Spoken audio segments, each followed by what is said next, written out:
All right, welcome back, viewers. If you're just joining us, you're still watching Engine, and trust me, you're right on time because we're just about to begin, and we've been joined by our guest just last Reuben Confidence earlier said, and she is no other person than the person who is going to give us an extent, of course, experience as to our topic, which we'll be discussing today, that is the internally displaced persons. Her name is Zainab Kaita. She is a media consultant. She is here in the studio. Good evening.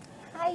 How are you doing today? I'm fine. How are you? I'm great. How is the whole running around? Oh, that's good. That's good. Thank you for having me here. Yeah. Thanks for joining us. Indeed. All right, viewers. Like I said, we'll be discussing internally displaced person, what it means, what they get to face, and what's a different perspective, what comprises or which people kind of comprises the internally displaced persons. All this you get to know on this program today. And before we delve right into the topic for today, or before we have Zainab discuss on this issue, I'll quickly read something to you. Internally displaced persons in round 43, a total of 2,375,661 internally displaced persons, that is IDPs, were identified in 483,467 households. This signifies a decrease of 3% or 79,529 individuals compared to round 42 when 2,455,190 IDPs were recorded in July 2022. Furthermore, 2,100,180 returnees were recorded in round 43. Now, most internal displacements in 2022 were associated with disasters, as the worst flood in a decade hit the country between June and November. The floods triggered over 2.4 million displacement, the highest disaster displacement figure in sub-Saharan Africa in 2022. Now, half of the displacements were reported in the southern state of Bayelsa in Niger River Delta, but the states of Anambra and Kogi were also heavily affected. Now, displacement comes in the northeastern state of Borno, were also flooded, forcing thousands of people already displaced by conflict and violence to flee again. The floods limited humanitarian access by damaging roads, bridges, and infrastructure. Well, we've heard that based on internally displaced person. Zainab, I'd like to know what internally displaced persons entails. You know, coming into this program, right, I wanted to talk about something a bit was light. But when we discuss internally displaced persons, it hits home actually for me. So basically, an internally displaced person is a person that has been displaced due to insurgency, banditry, natural disasters, such as you mentioned. A person that maybe, let's assume, like the flood in Bayelsa, Nasra, and the rest. And I was internally displaced person can also be categorized when they, assuming, due to insurgency, banditry, in the entire Nigeria, to be honest, right now. So yeah, so that can actually make you an internally displaced person. So when you get to leave, I think most cases that I have worked on are more for rather than disaster are man-made. That is, which is the insecurity, violence, and conflicts. So they are mostly displaced due to insecurity, insurgency, and banditry. So when they attack their houses, their villages, so they get to and then get to kill their husbands and families as well. So running for their lives, they come into town, and that's where you can be. That's why you categorize as an internally displaced person. So yeah, so it kind of hits home to me because I've worked a lot with them. Not only as a consultant, I've worked on projects differently with the former minister Sadia Umar Farouk, Honorable the Minister of Humanitarian Affairs and Disaster Management and Social Development, former minister. So we've worked on that. That's concerning the disaster part of it. But kind of hits home to me because I have been there. I have spoken to them hand in hand. You understand? So it's kind of painful to sit down and watch what is going on now.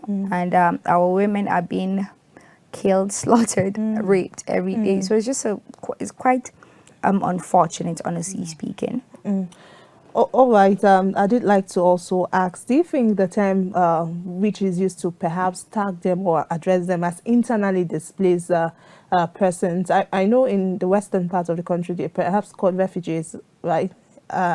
Yes. You know, that's a different category. Okay. So do you think here in Nigeria, where it's called internally displaced person, is the right term to use, especially just like you're saying, disabled people, when they prefer to be called special people? Special. Yeah, special needs. In this case, right, I think it's quite unfortunate. So you just use the term IDP. In Hausa, we call them ENGENDERED hijra. So hijra means you're running for, there's a migrating. Yeah, migrating from somewhere to some. Yeah. So they're literally moving from. That's what it means. Yeah, in Hausa. That's but yeah, it's kind of a stigma, to be honest, and a stereotype, to be honest. But I don't think they really do not care about that name right now. You understand? They just need help first, and then later on we can deal with that stereotype. So I think, yeah, it affects them some kind of way. By the end of the day, I believe that every woman and a child and a girl out there that has been internally displaced, we always call her a survivor and a hero, to be honest, because she has witnessed something that myself and you cannot stand and cannot be sane after that. But so if she can come out strongly, I believe that we refer to them as survivors and heroes. So it's a stigma, it's a stereotype which I do not like to use as well.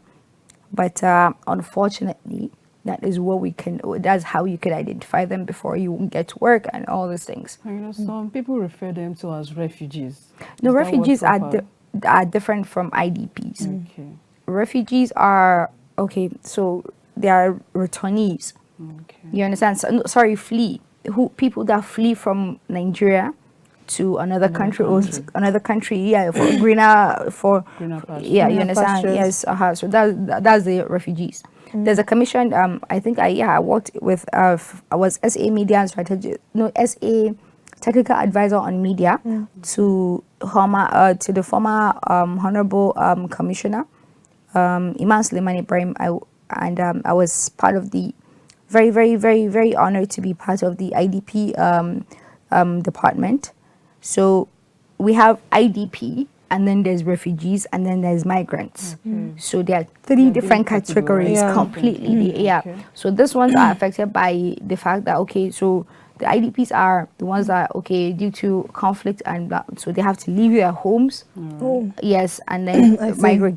And then refugees are people who leave. You understand, for a greener pasture. And then and then the migrants are the ones that are coming back. So you know that video that you saw, that guy, can you remember that video whenever a guy was actually sitting inside on a plane trying to run? So that guy is a refugee. He wants to run out of the country. So he falls under the category of a refugee. So we call them IDPs. That's what they are. They are internally displaced because they don't have any homes, they don't have any other thing. So now they have to start their lives all over. All right. I was going to ask, how do you authenticate the testimonies of these persons who fall under the category of IDPs? Like, we know that sometimes they say they are IDPs, but perhaps they are not. Well, that's a very difficult task, but an easy one at the same time.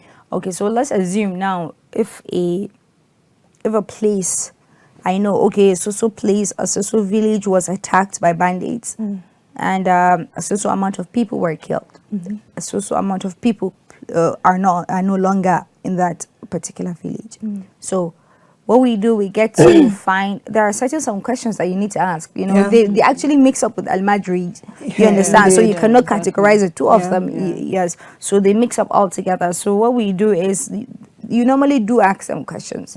As a humanitarian, you have to understand that that's our biggest problem, identifying them from the Al-Majri child, you understand, to identify. Yeah, I think that's one of the biggest problems. But what we do is just to ask questions, and if mentally an Al-Majri child cannot answer the questions that I am going to ask him.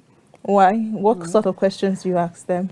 Okay, so if you have been in a situation like that, I believe that, it's not like I believe, I know it's something that immediately when I say what happened, which part of the state were you from, and then immediately there's going to be an emotion in your face.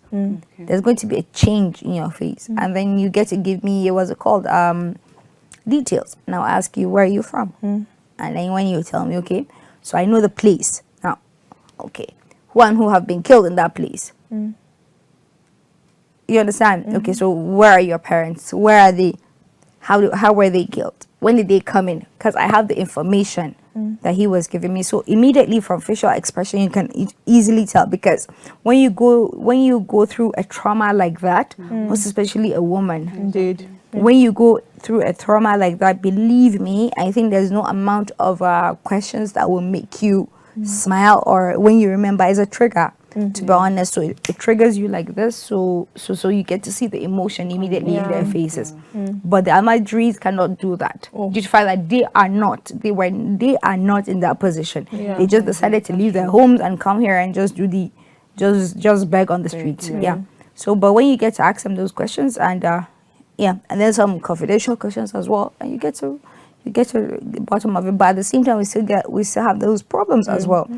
Due to the fact that will be working, and at the end of the day, yes, you end up giving food, money, empowerment, instead of a displaced person to turn out to be an Al-Majri child. So I think Nigeria, it's just unfortunate, to be honest.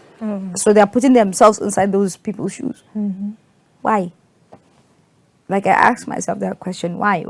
You understand? These people, they never choose, you understand, to be in that particular position. You would you, to be honest? And and the amazing part of it is, myself and you, everybody is not immune to this thing, right? Anything can happen, you understand? So it's easily for you to be displaced, very easy. So I wonder sometimes, I'll be like, okay, so are you wishing this upon yourself or your parents or your mom? Or you understand? Because these people have lost so much. They have lost their livelihood completely. They run. Sometimes they don't even carry their children. Some will run and leave the children, and then they will later on find them. So it's unfortunate, yes. All right. So having said that, what are the challenges faced by the IDPs? And also, are there stakeholders that can, ease off or cushion these challenges faced by the IDPs? Yes, a lot. We have like I mentioned, there's the National Federal Commission for Refugees, Migrants, and Internally Displaced Persons. So there's a department for internally displaced persons, which a very good role model of mine is actually the director there. So they are in charge of the internally displaced persons in Nigeria. And then the Ministry of Humanitarian Affairs also play a part in it. And then NEMA comes in as well. Some agencies do actually come in and they take good care of them. But individuals, we try as much as we can to play a role in it, because it's becoming it's ridiculous, to be honest. It's coming too much. We're hitting every time. It's just over and over again. So I believe that individuals need to put themselves in this position as well. All right, before we get into what individuals need to do on their own, David, you said it's becoming like too much, perhaps more adversive. Yes. Do you think it could be, because I've heard we have a documentary about the IDPs in Kaftan here, where we get to see the states in which they stay. That's the IDP camps. Yes, the IDP camps. Most times it's not pleasing to the eyes. And aside from it not being few, I've been to one which was okay. It was okay, but that of Durumi, I'm not sure I'm not sure of the place though, because I watched it through the documentary. But there was one I went to, and it was beautiful. But there are some that are not. So, and you find out that this IDPs, there's these perhaps kind of procreate, give birth to children, and kind of I know when you have an issue, to some extent you want to like contain the level of children you have as human. I feel to some extent if you think you cannot take care of children, you can cut it down, or not even give it at all. But you know that you are that you kind of I see you saying that, yeah, you are displaced, and yet you keep giving birth to a lot of children. Could that be seen as the reason why it's becoming too much, especially too much to handle? Awesome. Yes. You said everything. Yes. Honestly, I think the IDP camps that we do have here, believe me, when you go to other places, these ones are safe haven. Like they're upgrade 3-star hotel comparing to the others. Oh, indeed. Yes. I believe that and mostly these people are coming from northern part of Nigeria, you understand? So the women most especially, we have done so many projects to highlight them on. I think we featured, Kaftan featured in the video in that particular event actually. Like, yes, stop the children now. It's too much, because you're living in a very tiny place. You lost your husband, and okay, you have 1 or 2 kids now. You need to find a way to feed them, blah blah blah, before you even get into the refugee camp and have a place for yourself. It's under stress, you understand? So then what would you add on top of it?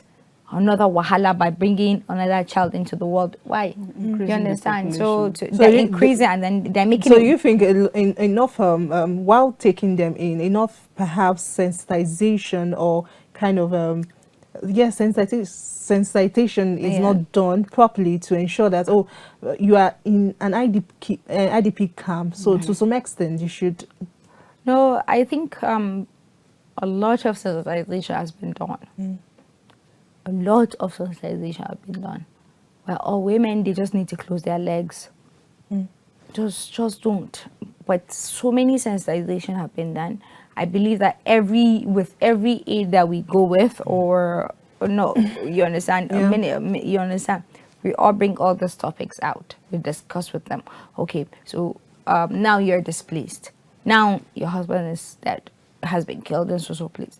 So we know that this is not the life that the life that you were used to is not the life that you are living now. So you need to adapt to this particular life that you're living. So please leave it. But do you think the culture, sorry, Confidence, I know you have questions, but do you think culture has a role to play in it? Because most times it's the north we see these things.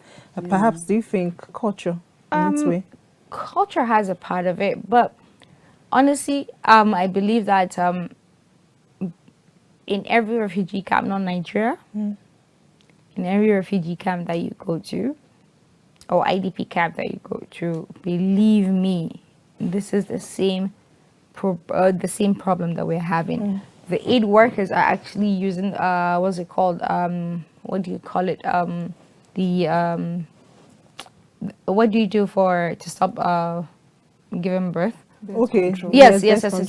A lot of them are put on that, but still, it doesn't really work because I think they don't enforce it. Yes, and then they remove it out themselves. You understand? So, to be honest, I think that everywhere you go is the same. It's not only in the north, but yes, and also the northern part of Nigeria. To the fact that yes, we have the ability to marry few other women, but not only northern. Let me not say that. That's stereotyping. I'm not stereotyping anything here. Let's be clear. Well, we have to be realistic, because it's what happens. Yes.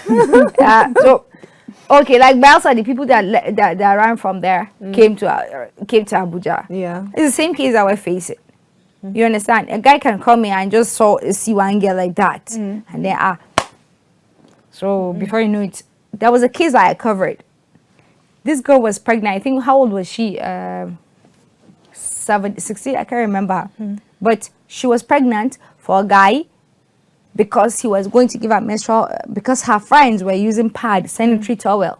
They were using sanitary towel, and she wasn't using sanitary towel. She was using rags instead. And then this boy came into her life, and then pregnant. Yes. Sanitary towels. Every month, so that she would feel among with her friends. And yes, she got pregnant, and yes, the mother was crying, and then there's so much we cannot find him. You understand? So, was he Bayelsa or not? when you go to what's it called? When you go to the IDP camp, just like I said, during Karma, Gigi, and the rest of them, here in Abuja, that's just Abuja I'm talking about. But you get to see Bayelsa people there. You get to see is the entire Nigeria there. Even those who have not been displaced, you understand, are looking for a place, so they go there. So it could be a culture thing, but still it's a place whereby there's no more what do you call it, like a household, a father figure, or you get my point. And so we have gone through this trauma, this one. So you feel like okay, so they can be able to do a lot of things, and you're mixed with men, so anything can happen. You understand? So I think yes, culture can play a role in it, but I believe that every camp you go, you face that problem. Because still on that birth control in the IDPs, shouldn't there be a law, like as in to enforce a law in order to curb it? Because I think if that happens, it will kind of reduce the population. Why? Confidence. How can we pass a law and say you should not have sex? Like a birth control. All right. I feel what confidence is trying to say. Perhaps if a cushioning method is done, to help prevent, like what Indian did. They said, exactly. Oh, you can have one child. Okay, because it's not your home, it's not your house, it's not your residence. So to some extent, if we must take care of you, because I've heard people who go to IDP camp as individuals, we're talking about individuals earlier that went there, and to some extent they feel very comfortable. I myself have been to the IDP camp, and normally if, let's say, I do not have a place to stay, that would be a very beautiful place to stay for me. Not the Durumi. Okay. Yes, not the Durumi. Okay, there's another one. Yes, it looks beautiful and it looks as though they are staying perfectly okay. So in that kind of situation, you might want to give birth to as much as like 30 children if you want, because you're feeling comfortable already and you're feeling okay. So perhaps if more like a sanction or a guideline or a rule is like, you don't give birth to more than 2 children. To some extent, it will help to bring down the number of children that they give birth to. Because you will agree with me for free that these children, if they bring them to the world and they don't take care of them, they don't take them to school, they don't send them to school, which mostly they cannot do for themselves, then it will cause havoc in the society. Crime. And all that. But you need to look at it this way as well. These people are traumatized. Okay. These people have gone through so much. You understand? The violence they have seen. You understand? Losing so many things. You get. And what I will answer your question with is, this is Nigeria. I don't think there's any sanction that we can tell them to do that or pass it that will stop them from doing anything like that. Honestly speaking. We don't listen. And it's not only them, all of us. I think we hardly listen, you understand? So, but one good part you should take on this particular thing that you're doing is, when you see those IDPs, right? They already, who have migrated into the IDP camps, they already have jobs. They already have small, small businesses. They already have some things to do. You understand? Skills. Yes, they are. Yeah, a lot of agencies comes in to give them the skills. Empowerment, and other foundations and individuals come in and then help them with that.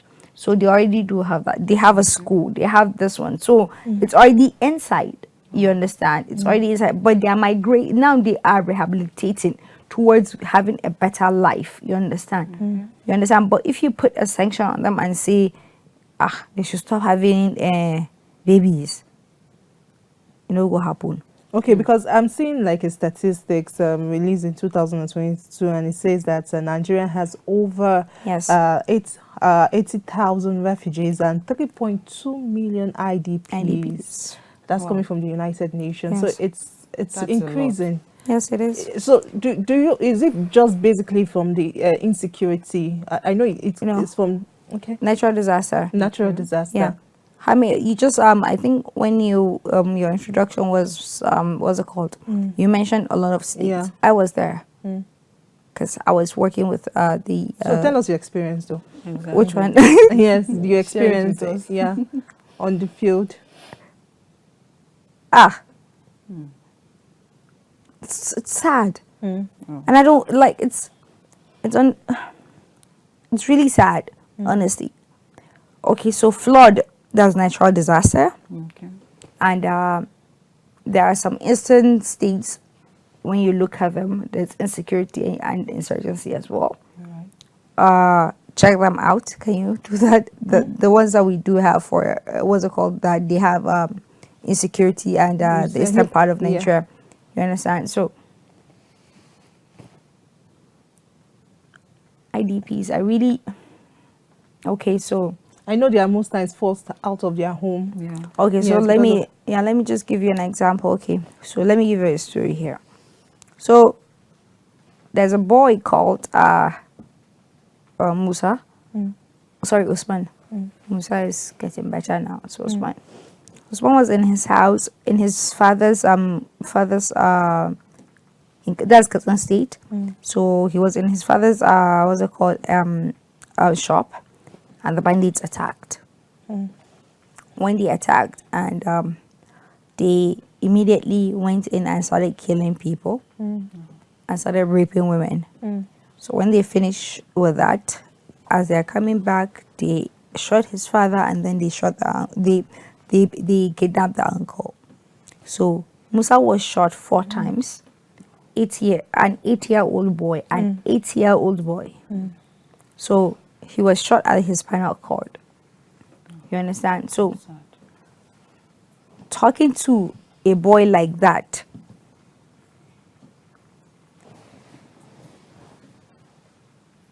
with the experiences, seeing his, like he said, okay, I have to play dead. I did not move when I heard the first bam, bam, bam. He said he was hearing shots, but it wasn't that one did not hit him, because when you hear the shot, it's not yours. So that's his But it father. could just traumatize you. But when he heard, when he knew he was hit, he actually tried to just play dead. So he went on the ground, his father, and he laid back, and he was what's it called? He actually played dead for a while. And when we went in, when I got there, and obviously it's to take him to the hospital to know what we're going to do. A boy that survived 5 shots. We think Tupac is Tupac survived 5 shots, but this one survived 8. So I was like, okay, so see, we have Nigerians actually. I can tell, because a lot of experiences, like from the statistics, over 30 million people. It's a whole lot.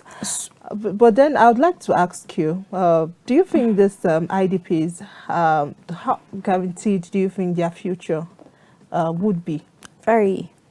Very. Like as a normal kid, especially for the girl child, because the IDPs are majorly populated by the female gender. Yeah, because you don't kill the men. Yes. They kill the women. Yes. So how promising do you think the child in an IDP camp, the future of such child will be?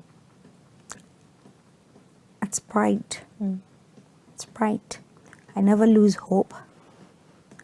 I get to when I get to sit down and spend a day entirely with them, and I never lose hope.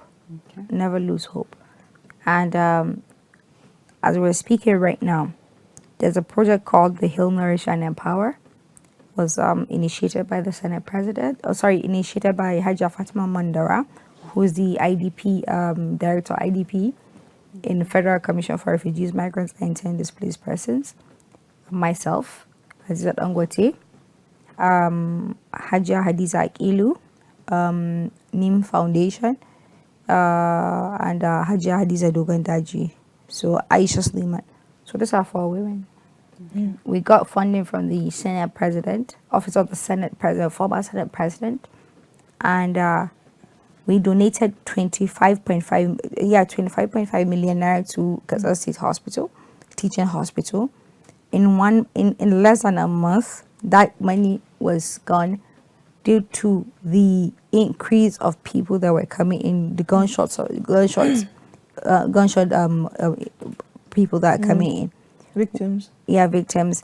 We have saved at least 200 plus lives, and we have lost many, obviously. And we have an empowerment component. So what we do is we give you a training. We give you a training first. Psychosocial support. That's for NIM Foundation. They do psychosocial support. So they give us the psychosocial support and help them integrate into, bring them the ones that we feel like, okay, this guy is very traumatized, so he has to be in a hospital. You understand? He has to be hospitalized, or blah, you understand? So that one they will take care of it.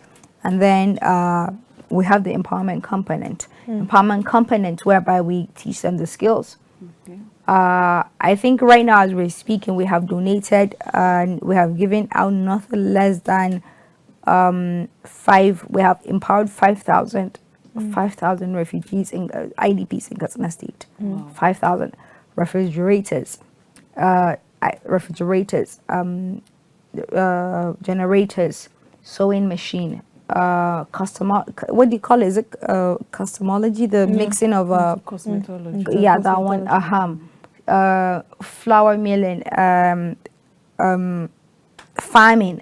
So all the tools are available for them, and then they undergo a training, and then now they integrate back into society. Okay. So if I show you the success stories that I do have now, it brightens my life. You understand? I'm still doing the success stories. I'm still following up, and we have done the last batch of what's it called? We have done that one. So I would like to actually ask if you always get success stories from the end results. Yes. From especially with the empowerment. Okay, now recently I went for a documentary in one of the IDP camps, and someone had brought us there to interview some of the IDP persons there, and okay, so there was an empowerment. A woman leader? No. Okay, so there was an empowerment program that was done prior to that day, and so they were trying to get feedback of what they've been able to establish for themselves through that empowerment, skill acquisition, and only few of them actually put the acquisition they had learned into use, while the others had said they had used aside from the empowerment, they also gave them money. So some others said they had used the money they learned, however they used the money to perhaps buy things and start selling. So so for me, I'll say that lady did not achieve so much success story, because of course such kind of people who expect more money to be coming. So that's what I'm asking, how much success do you always achieve success stories? Yes, because I think what she needed to do was a proper psychological what's it called support for them. Okay, so you can identify the ones that can be able to integrate back into society. during the psychosocial support segment. You can actually do. So we bring in doctors and therapists, psychologists, and so many. So not all of them gets to integrate back into the society? To be honest, the ones I have worked with, I think I would tell you that 80% of them, 80, and that's a huge amount of number. And I still have the success stories, and I'm still shooting the success stories. This was in March 20 this year, and I am still shooting. I'm still getting the feedback, and I'm still getting pictures, and so it depends on how you. And when you talk about Abuja IDPs, they are not like other state IDPs. You understand? Abuja is expensive when you look at it. They have to sit down. They have to. You understand? So getting a job here is something else. You understand? And due to high risk of crime, you can't just welcome anybody into your own house. You understand? Yeah. But we just do the little that we can do for Abuja. I do, not the commission. I know 110% sure that the commission do their best and the ministry do their best to see these people are well taken care of. Their medication, from their medication to the rest of it, all over Nigeria. We all have that particular. Okay, I wasn't there anymore. I'm not there anymore, but they all play that role. As we're speaking, I think they're on their way to Nasarawa State to another IDP camp. So you need to do a proper evaluation first of all and get to understand. Okay, so this person can be able to handle to actually handle the what's it called the acquisition of the skills and then turn it over into something else. What are the chances? And when we see the chances, then you understand. Then we go for it. We do a proper evaluation. We do a proper screening. You do a proper screening. So I think that's a problem. Yeah. So the same I did. We flagged up a project, myself and my sisters, Rahama, Zainab Kaita, and Badia, Mariam, here in Durham camp. And I went back, and I still have the success stories. Empowerment. You understand? I think Kaftan covered that particular project. So we still have that. So you just have to, I think some people go into foundations and go in there without sitting down to acquire more knowledge on how to approach these people. Because you need to remember that these people are highly, highly, highly traumatized. Okay, let me just give you a story now. Okay. There's a girl I met in, just a very, very young girl I met in Katsina. Sorry, is it Katsina or Maiduguri? Yeah. And I was like, okay. So when we went in, she was fine. They have an amazing IDP camp. Amazing, amazing, amazing. Yes. Like me too, I would sleep there. I wanted, and I was, the kids were in school. They have laptops. Wow. I swear, so a beautiful, amazing. So, and when we came in, they sang. Also, it's amazing. It's amazing to see them moving. And there's a speech the principal, the head boy made, and that speech was very touching. He said, "As we do not have a mother, we do not have a father. We look up to you all as our parents. So we're urging you all to please come." Oh my God, it's so forget. Yeah. So it's quite emotional. So, but my story here, what I wanted to tell you is, okay, so there's a girl that I met who was what's it called, raped. 6, yes. 6. She was 6 years old. Yes. Raped by a gang? No, someone within the IDP camp, someone next door. You understand? And so we're talking about her menstrual cycle, and I was trying to make her understand. Okay, so this time is going to come. Okay, yeah, this time I'll play the cultural part because we don't the Northerners, we highly talk about it. Most especially when you go to the rural area, we don't discuss this with our children. So I wanted to understand what was going on, and I was like, okay, so what do you want? She said she wants chocolate. So I was like, okay, fine. Are you going to give me the story? She said yes. And then I got the chocolates for her, and then she said, she's always tell me because Mama is going to hear about it. I was like, no, she's not going to hear about it. I promise you. And she was like, okay. So I got the chocolates. I already have them. So with some drinks. So we got them and then I gave it to her. And I sat down and she said, yes, I think I have seen it. I said, which one? She said, blood.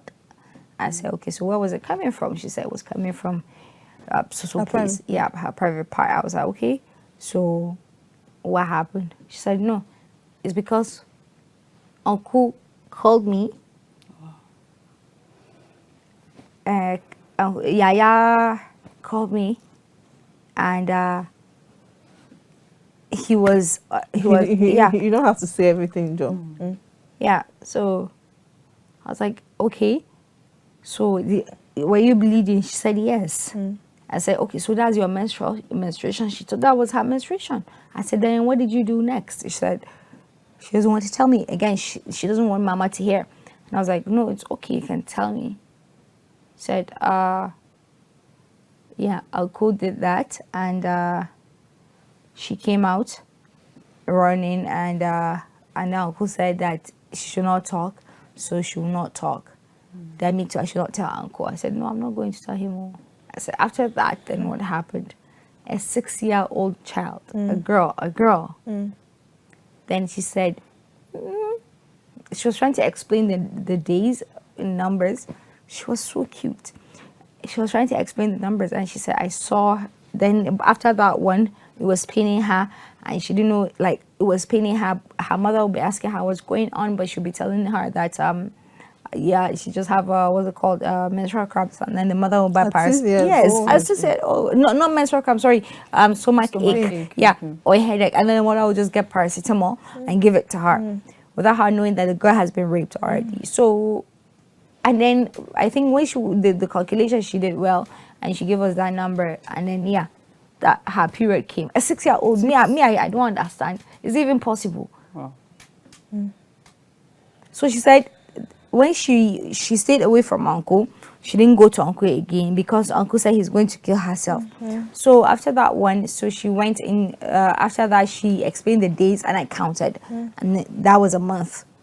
And then the period came. When the period came in, due to the trauma she has, the first thing she did, when the blood was coming out, she started running. They are coming. They have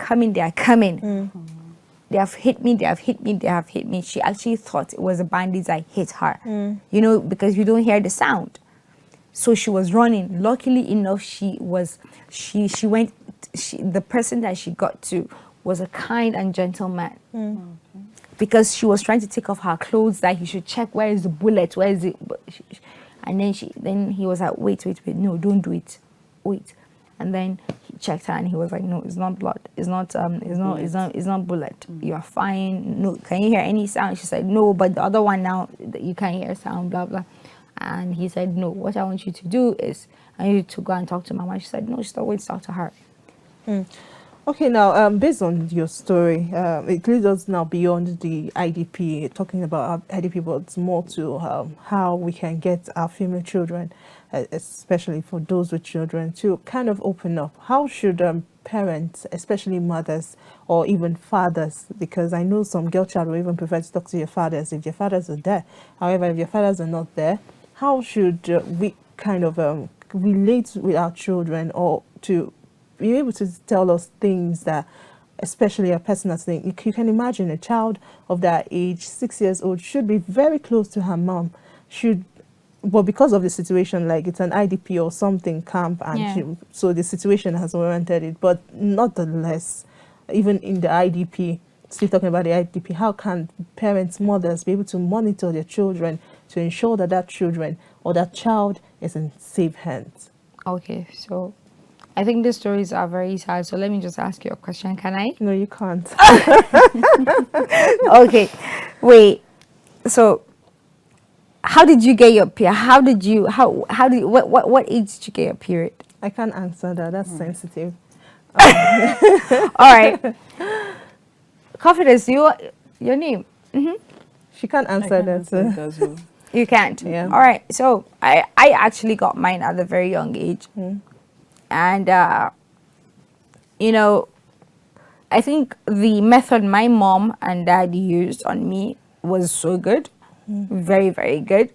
So when I got it and I came back home, no, I was at home and I was just behaving, I was just rude, I was just acting up.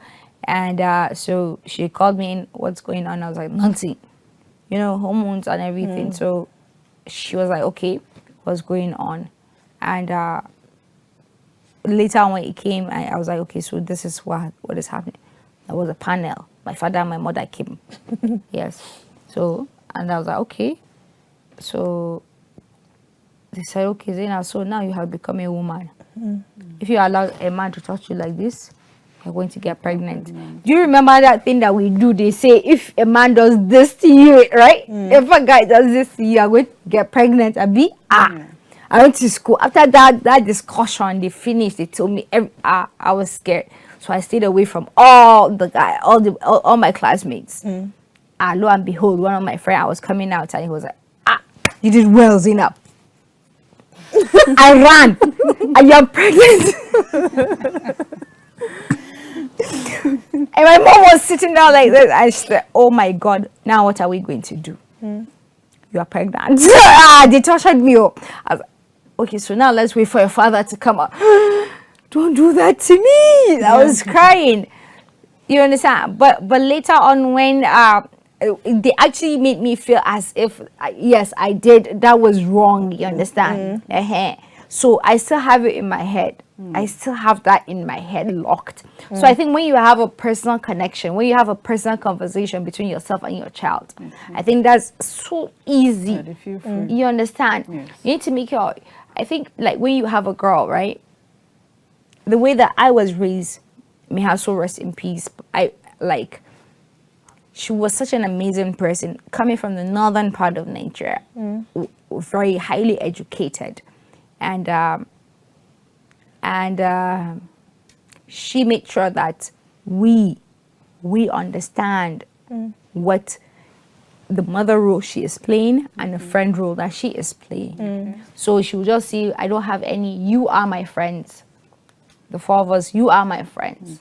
So we all come to her. So no matter what, you still have to come to her. When she passed away, our father took the same method. Okay, so now you need to sit down. So whenever I have a boyfriend or my period is late or any, you understand? I sit down and I'll be like, okay, Baba, okay, so this is the person.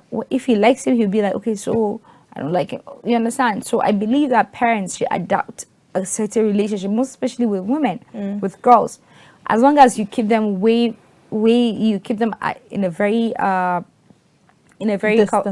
distant. You understand? Then they have to find somebody to speak to, and at the end of the day, they're going to speak to friends, and those friends are not going to give them the advice that they are supposed to be given, that you or me would give them. You understand? So this one we might have, okay, iPhone 15, let's go. You understand? So I believe that like we should be very, very, very, very, very well what's it called, aware about our children's well-being. Communication skill should be one is very, very, very important, because I'm still using it now. I still have that thing in my head. I still do. If I remember, I still do. I'll be like, oh my God. And then I remember, these guys, that's what they did.